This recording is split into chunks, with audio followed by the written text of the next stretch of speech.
Welcome back, S'mores, to Beyond the Campfire, where we talk about ghosts, cryptids, mysteries, and today, curses. No, we're not talking about dropping F bombs. Talking about a different type of curse.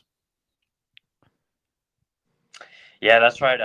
So if you guys have noticed, if you're watching on YouTube, I am somewhere different. I am currently in Cancun, Mexico.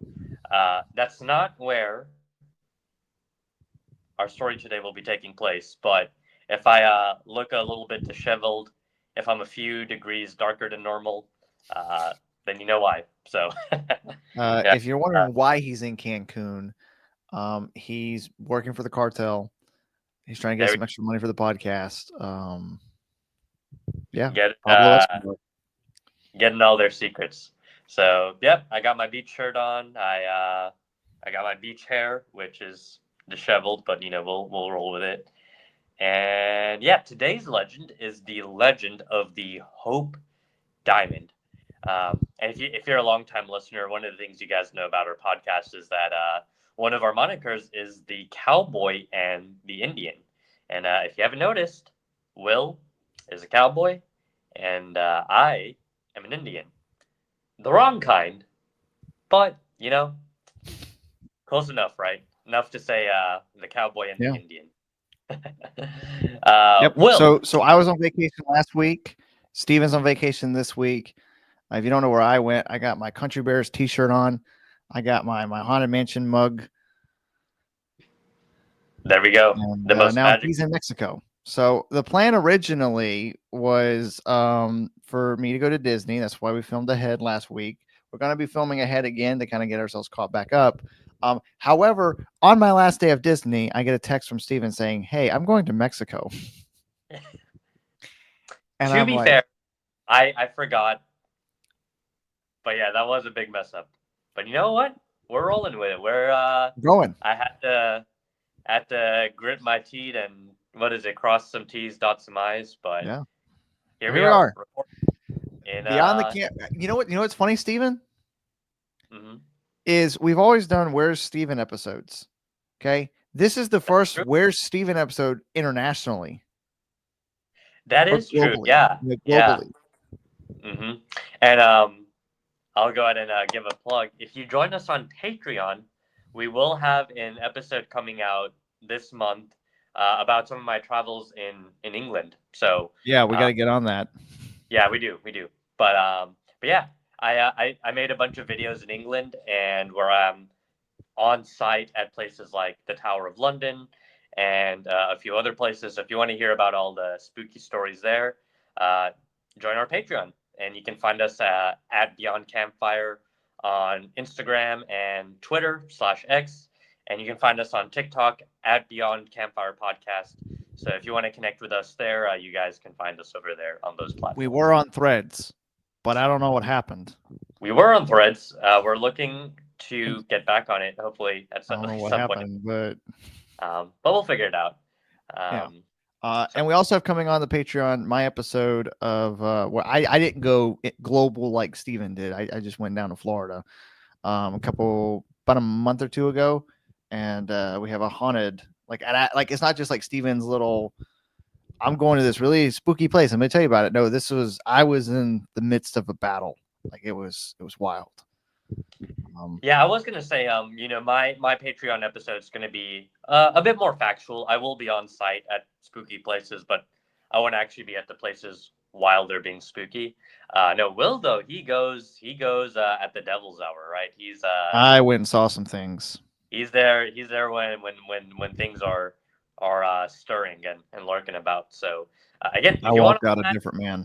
if you want all of that, sign up for our Patreon, and yeah, you can get some See, exclusive episodes and footage there. that's the thing I look forward to is taking Steven to these places because I did like little itty bitty investigations where there wasn't much, but when it's just you and this old guy and it's just you two in this house and you know he can't be pulling pranks on you, it gets real fast and you realize like the things that I saw. I'm not gonna say anything because you need to go check out the Patreon. But anyways, Or Hope yep, Diamond. Hope Diamond. Yes, let's get into it. So The Hope Diamond. Yeah, we've talked about curses before. Cursed dolls, cursed paintings.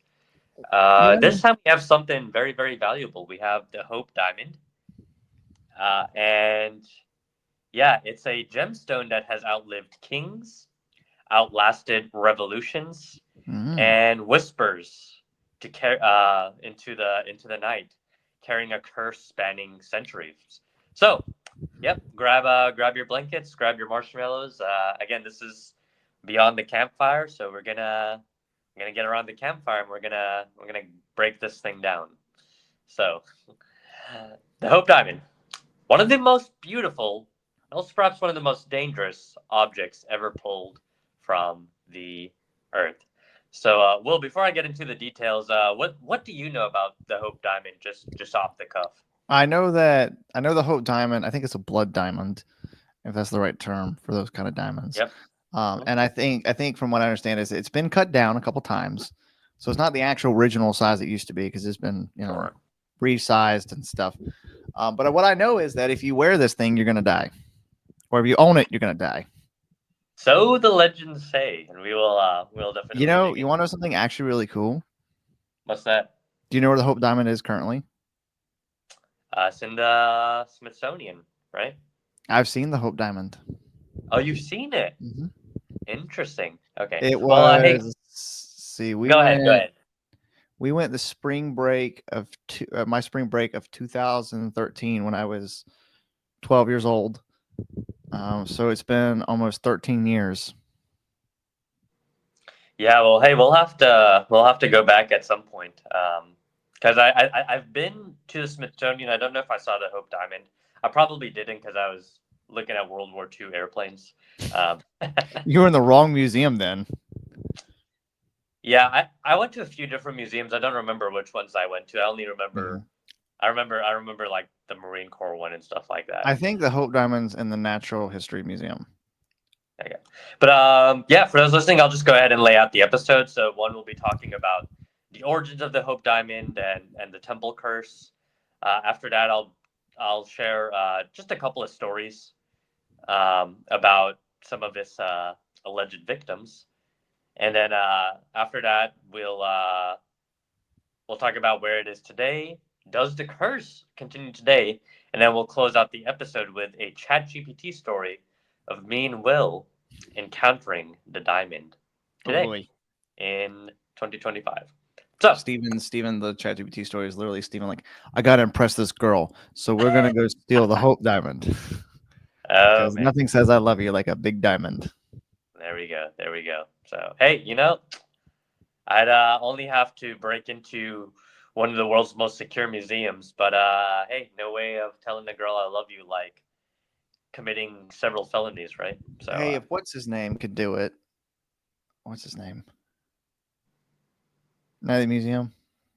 Who's in oh the? yeah, Larry Daly. Yeah, if Larry Daly can do it, you can do it. There you go, man.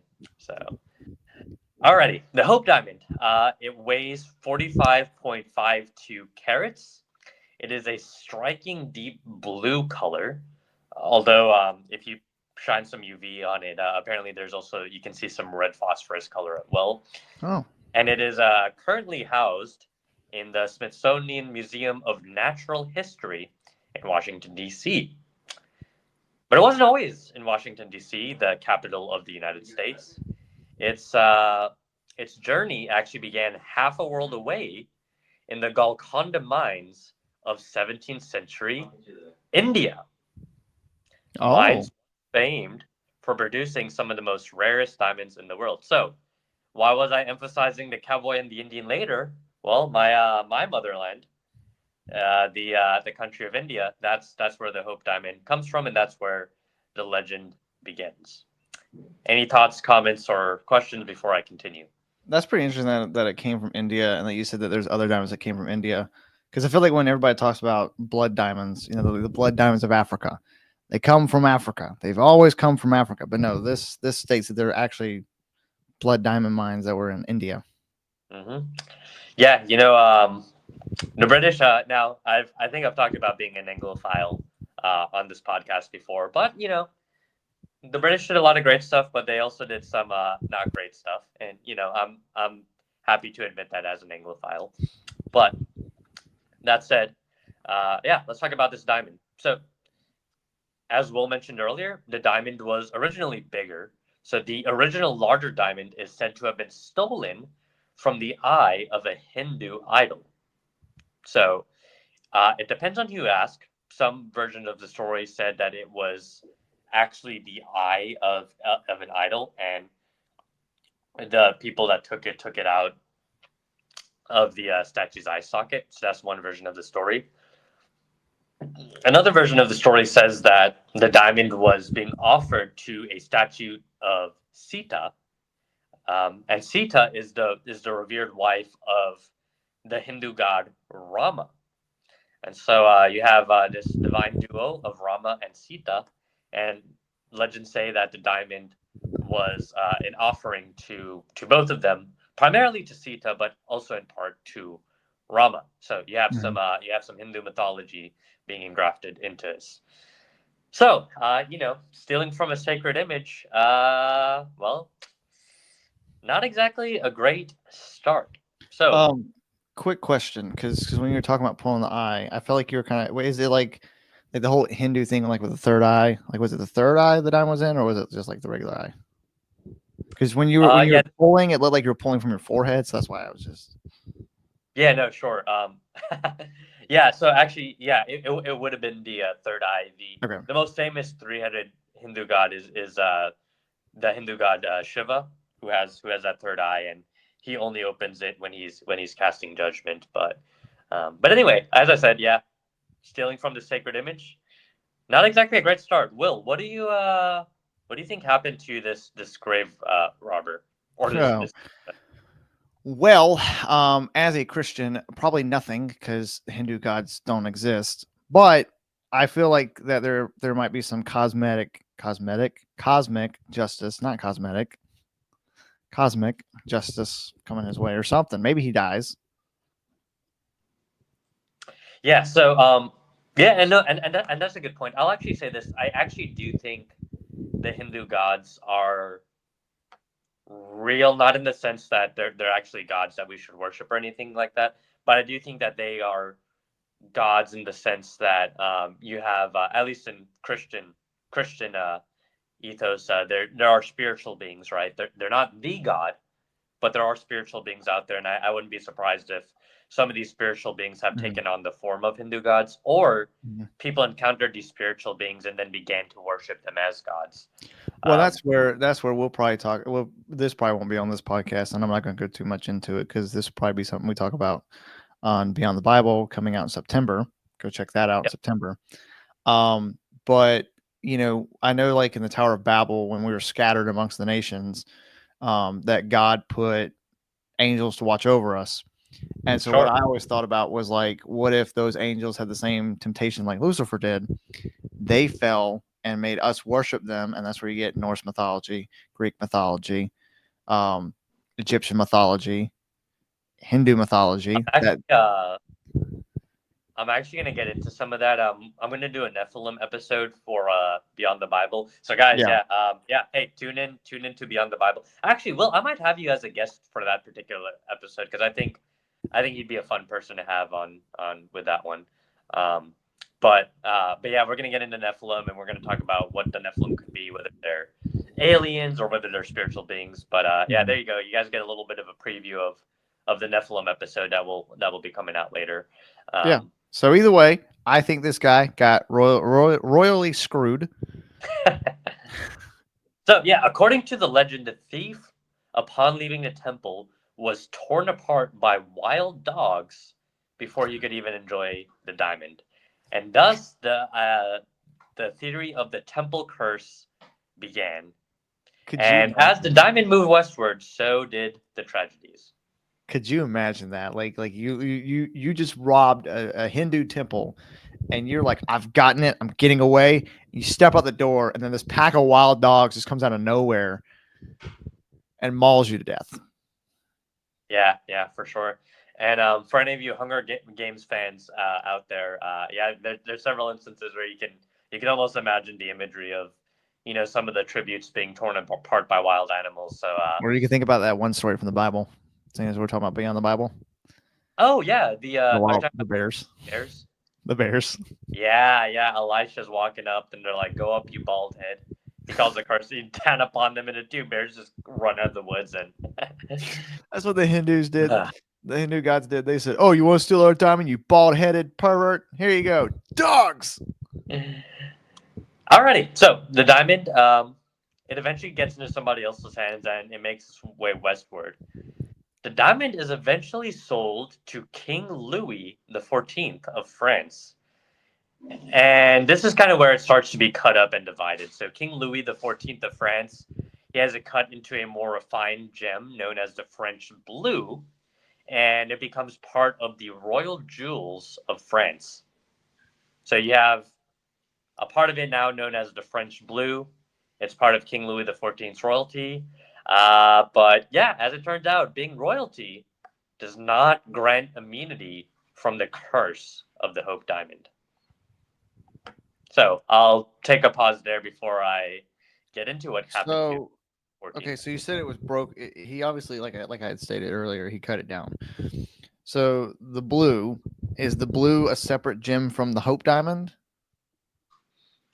The French blue is the Hope Diamond. That's just what it was referred to at that time. That's just what it was referred to at the time of the French. It's Okay. cut down even more later. So Yeah, I knew it was cut down later, but I didn't know if like when you were talking about it, they like cut it in half and then refine one part and refine another part, and then you had the French blue and then the Hope Diamond, and they're like two yeah, diamonds. the French blue is the bigger version of the Hope Diamond. The Hope Diamond gets cut down even further, and that's when its name changes from the French blue to the Hope Diamond. But it, it it's the It's same still thing, it's the same diamond. It's just the same right? diamond.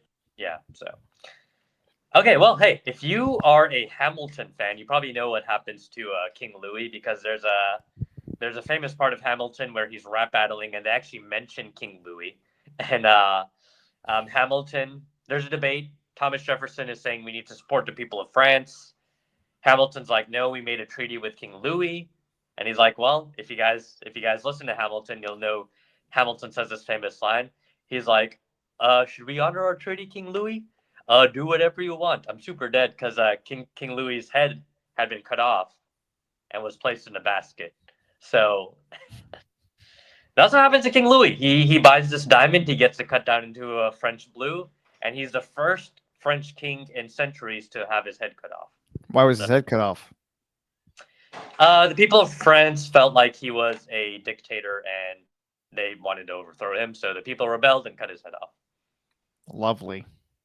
Yeah. Now this is the controversial part. They actually went even further. So normally it was rare to cut off a king's head, but nobody ever would cut off the queen's head. But during the French Revolution, they actually cut off the queen's head to Mary Antoinette. So Mary Antoinette, her head was also cut off, um, and both of them were rumored to have worn the French blue, aka the Hope Diamond. Both of them were rumored to have worn it at some point. When was the French Revolution? That was That was in the 1700s. So that would have been 1780s, 1790s. so shortly. So King Louis, was he killed because of the French Revolution, or was he killed before? He was killed basically during the French Revolution. Okay, that's what I was wondering, because when you said the people didn't like him and killed him, I was like, is that the French Revolution that's happening? Yep, that's the French Revolution. Yeah. So we got three victims now. Three victims for this diamond. Oh yeah, yeah.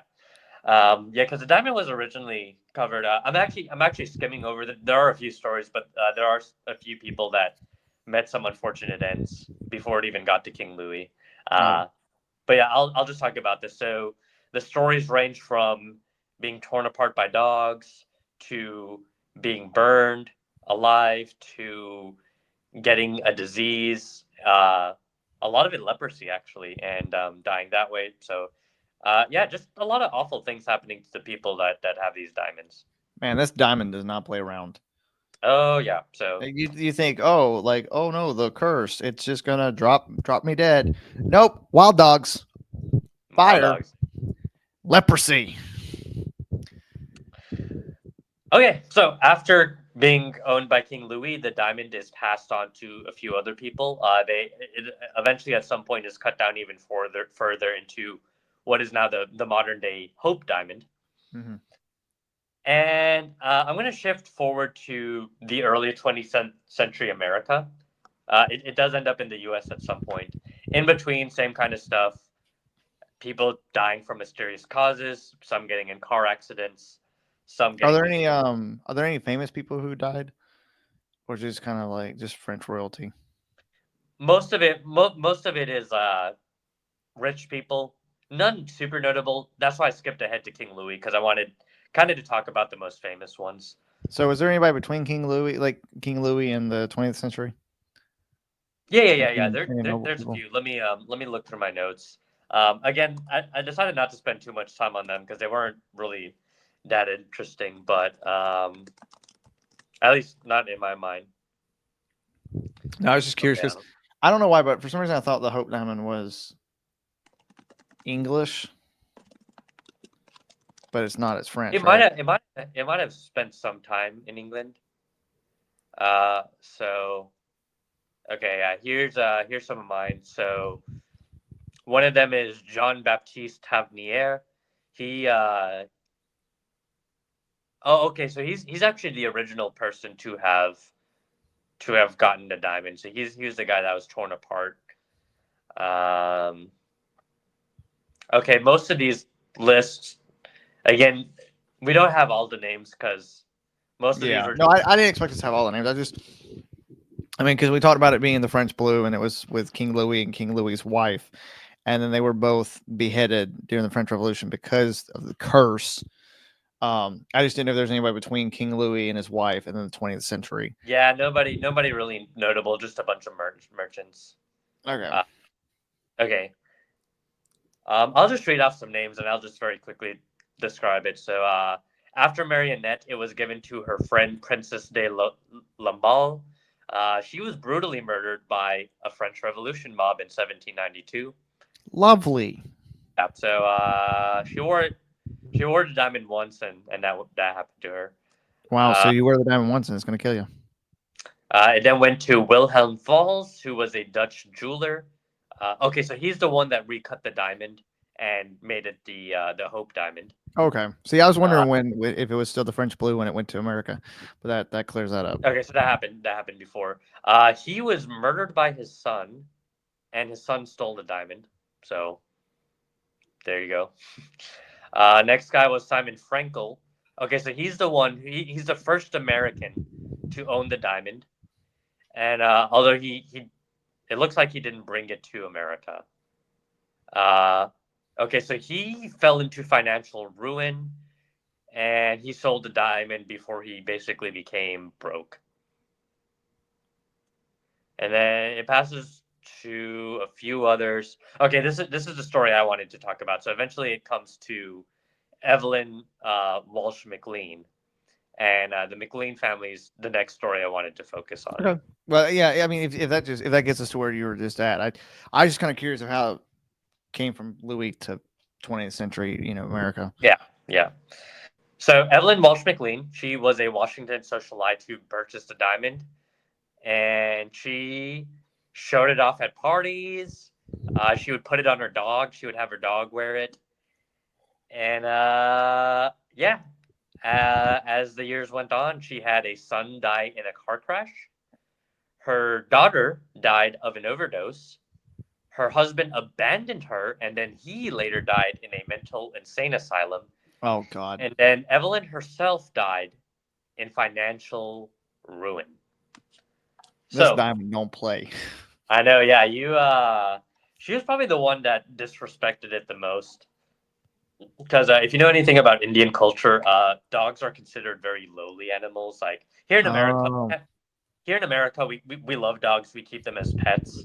yeah, In India, like rich people might do that, but for the most part, people kind of look at dogs like rats. Like they don't really want them yeah. around. Because I was fixing to ask that because when you're like, oh, she like, was bad to the diamond. Like, how was she bad to the diamond? She was just wearing it like a rich person, putting it on her dog. And then you're Yeah, like, oh, dogs are lowly people, and I was like, Oh, Yep, yep. So put it on her dog, and yeah, basically cost her family. The son died, the daughter died, and her husband left her, went insane, and she herself died. A poor person. So this diamond does not play. cool. All right. Last thing I have is just how it got to the Smithsonian, because basically after the McLean family, it is given to a man named Harry Winston, and it's basically been in the Smithsonian to this day. So, 1949, Harry Winston acquires the gem, and he actually somehow avoids tragedy. Some people said that he was aware of the curse and that he was being very careful not to disrespect it or to show it off or to do anything with it. So Mm-hmm. basically, for the 9 years that he had it, he kept it very safe, very protected. Right. And after about 9 years, he decides, okay, I'm just going to donate it to the Smithsonian. So um, legend has it that giving the diamond away, like without any financial gain for yourself, breaks the curse. Hmm.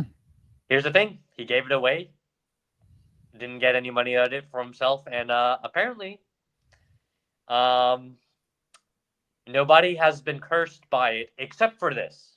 Except for this, so it's not completely gone. Yeah. But there hasn't been any deaths. However, for those that have visited the Hope Diamond behind the bulletproof glass at the Smithsonian, people that have visited have reported feeling cold drafts, flickering lights, and having strange feelings near the display, as if an entity was watching them and warning them not to try anything funny with the diamond. I didn't really pay attention. I was like 12, so Yeah, so nothing definitive. It's not like Robert Dahl. yeah. If you went and saw Robert Dahl, definitely weird stuff was happening over there. Um, but definitely enough to maybe raise your eye at least a little bit. Yeah. So okay, all right. Well, that's all I have. Any questions, comments, or concerns before we conclude with our ChatGPT story? No, that's pretty spooky. Freaky Do we stuff, man. want to go ahead and give our thoughts now, or do we want to wait till after the story? Let's go ahead and give our thoughts now, and then we'll end the story. So I'll let you go first. What do you think about it? I think it is really interesting that I mean, if the story is true that the guy literally took it from a Hindu temple, went outside, got mauled by dogs, and then people have been strangely dying, and it's been reported that these people have been dying, and then with the McLean family, I mean, it's kind of weird. Like, okay, my question with the McLean family, I mean, if you don't have the answer for this, just say you don't have the answer. But did the daughter have a drug problem before the woman like got the diamond? Is there any evidence that the daughter had drug problems before? I'm not. I actually don't know. Yeah. Okay, I was just gonna say because that might be like if she didn't have any drug problems before, and then the mom got the diamond, then she had the drug problems. That's a little weird. That's a little fishy. Um, I don't know, man. I mean, it's a bunch of strange things, and then to find out that like if you give the diamond away without gaining financial fame from it, it can break the curse. And now nobody has been dying from it. Who knows? I mean, could it actually be Or, cursed? yeah. No. No. You make some good points. Yeah. For me, I'm kind of 50-50 because on one end, these things could be all coincidences, right? It's just like people have happened to have the diamond and just bad things have seem Hmm. to have happened to them.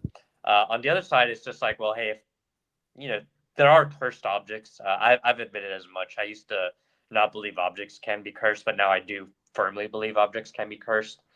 Does the Hope Diamond fall into that category? I'm actually not that sure. Hmm. Uh, I mean, because that's like the thing we talked about with the painting, for example. We talked. I mentioned to you, and I think you're going to talk about it, and it might be like a Beyond the Campfire crossover. Maybe we'll talk about it, sure. but I definitely think it'll be an episode on Beyond the Bible about demonology and cursed objects fall into that category. You know, whether or not you go with the theory of Stephen and I saying, okay, the Hindu gods could have been fallen angels. Okay, if they're actually fallen angels, who's not to say some demonic entity attached itself to the diamond and is causing all this mayhem?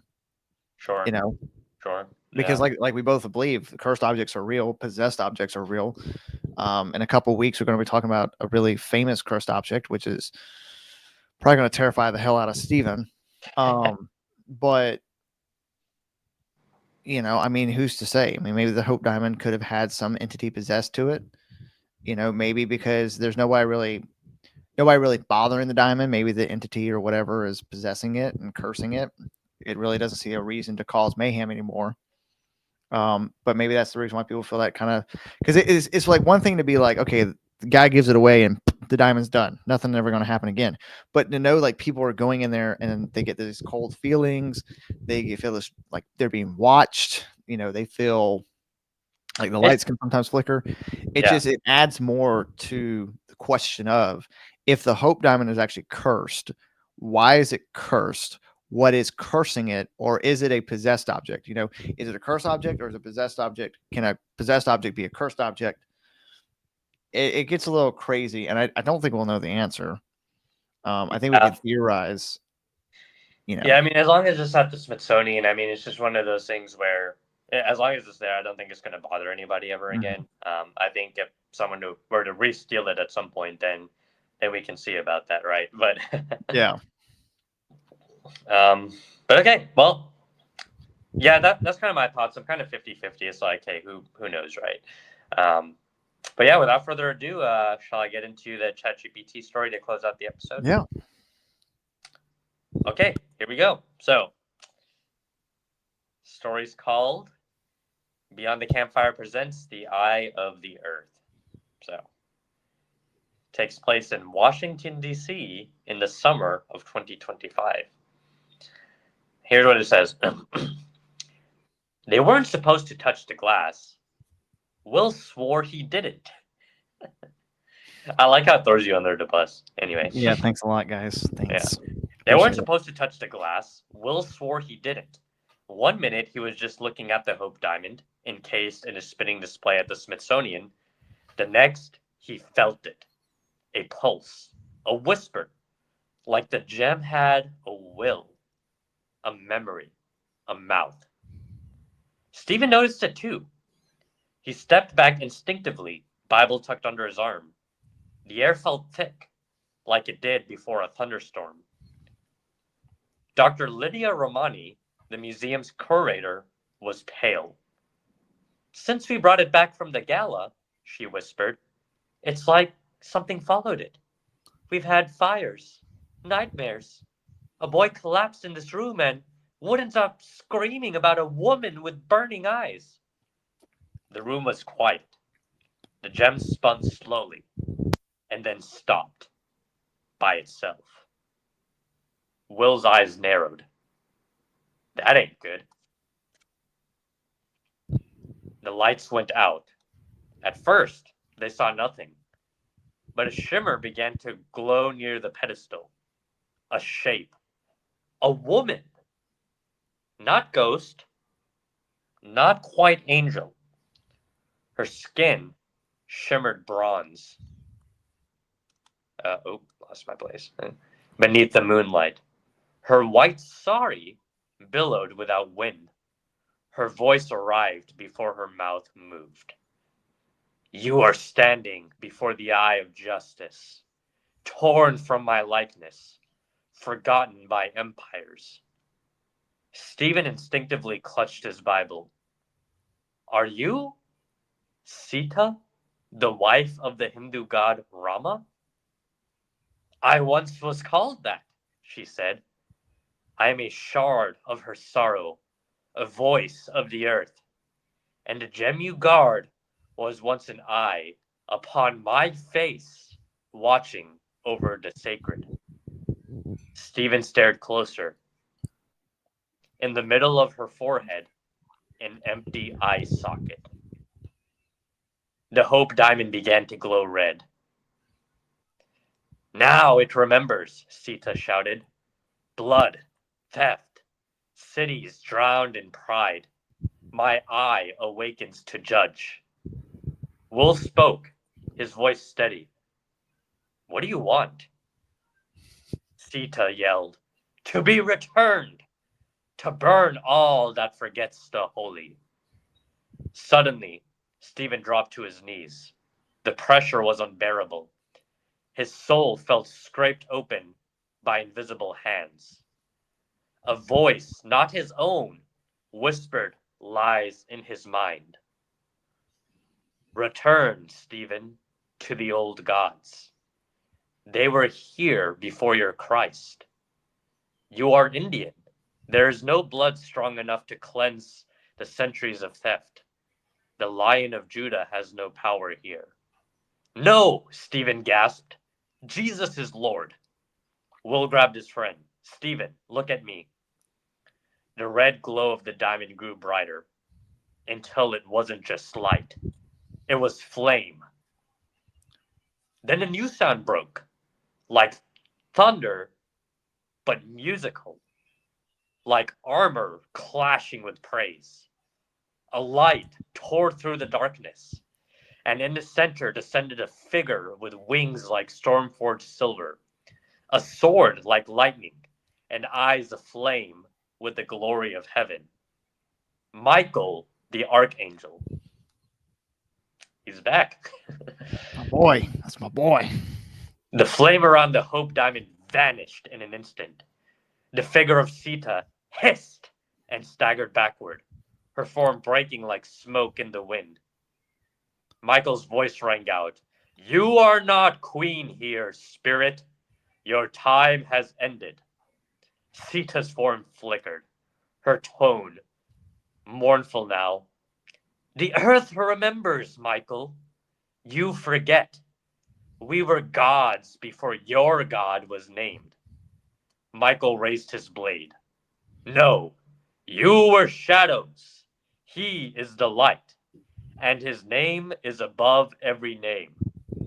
With one swing, he severed her presence from the room. The air cleared, the gem dimmed to cold blue glow. Will helped Stephen to his feet. They were breathing hard, quiet. Michael turned to them, radiant but calm. "You were nearly deceived. Even spirits of light can lie. Do not lend your heart to ancient names that hunger for reverence. Stephen, fix your eyes on the Lamb slain, not on your heritage. For only he holds the keys to judgment and mercy." Stephen nodded, still shaken. "Why did the diamond call me out like that?" "Because it was taken in blood, and blood has a voice. But redemption does not come through relics, return, or ethnicity. It comes through a cross." Michael stepped back into the light. Before he vanished, Michael looked at Will. "You are brave, but you must be wise. Some battles aren't won with grit, they're won in prayer. Take care of your brother." With that, Michael was gone. The museum went silent. The gem no longer glowed. Stephen exhaled. "We were chasing a legend, but we found a warning." Will tipped his hat toward the glass case. "Let the stone keep spinning. We've got a greater treasure." And they walked out into the night, under the stars that answered to no jewel, but only to the hand that made it. And that's the story. Yeah. You know what I was expecting? I was kind of hoping for when the so we got to get you to watch Supernatural I need to watch that story. Yeah. Or because that, in Supernatural, obviously there's God and God is God, like God over everything, like can't be killed, nothing. But there are like the Norse gods and such. They are a thing in Supernatural. They don't have as much power as God, and they have like ways to where they can be killed. So like I was just expecting for when she showed up and start like, "Oh, Steven, your God has no power," or whatever, and then me being like, pull out a gun. "Well, ma'am, my God sure ain't a woman. there you go, man. Yeah. So, This yeah, is I a really Glock want 19. I'm about to show you some 2A rights." to. Use your 2A rights to take away her 19th A right now. No, I'm just kidding. I think women can vote. Don't cancel me, women that watch this podcast. So No, Haley's gonna clip that, and I yeah. know. So Because let me see. How? Because there's like ways. Like in Supernatural, it wasn't just like you could pull out a gun and shoot them. Like you had to have a certain weapon. Deities can be weakened or incapacitated by specific rituals, divine weapons like the Mjolnir, the cult, or lack of tributes. Higher interesting. deities and archangels like Lucifer can also overpower and kill them. So, like All for right, man. example, Well, it says like a yeah, ram's I need horn to can watch impact. Supernatural because I almost feel like some of our stories are supernatural, kind of, but with us. Yeah, if in order for our stories probably be supernatural, it'd be like I would have killed the Gotcha. I would have Gotcha. killed the Hindu god, or like we would have killed the Hindu god. You would have killed. Yeah, we would have done Gotcha. some sort of ritual right, and then basically killed the deity.